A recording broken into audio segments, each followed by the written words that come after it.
Hello, Professor Carney. This is Molly Lorenz, and I'm doing the Prins reaction. This is a reaction that uses an aldehyde or a ketone and adds an alkene with an acid catalyst to make two products, one major and one minor. So, here's the mechanism that I have chosen. Our starting material is formaldehyde in the presence of a proton, which is H+. So the lone pair on the oxygen grabs the H+, making it have a positive charge. The electrons from the double bond then move up onto the oxygen, which brings the positive charge down to that carbon. Alkenes are electron-rich, and when added in this reaction, the carbon with the pi bonding electrons, so the negatively charged carbon on the alkene, attacks the positively charged carbon to make the intermediate, which is labeled right here. There are two different products in this reaction. So to make the first one, water is added to the intermediate, and the lone pair from the oxygen attacks the positively charged carbon, which adds the water. H+ is then added to deprotonate the oxygen and make the minor product 1,3-diol. Back here to the intermediate, for the second product, there's more of the starting material added, and the lone pair from the oxygen again attacks the positive carbon, and the oxygen becomes positive, and so it's unstable. So to stabilize itself, the double bond breaks and moves onto the oxygen, and this makes the carbon positively charged, so it attacks with the lone pair on the lower oxygen.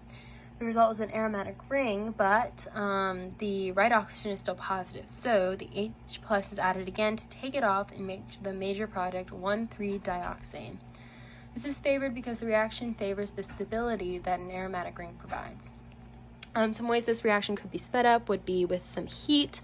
This is a gas, formaldehyde is a gas, so some heat could make those electrons move faster and react more.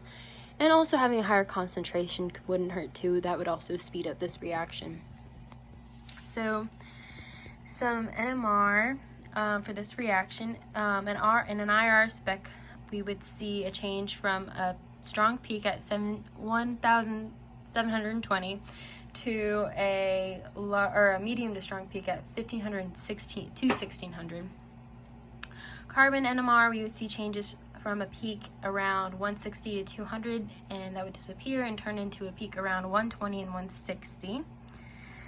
Proton NMR, for changes, we would see a peak around 8.5 to 10, which would change to a 6.5 to 8 instead.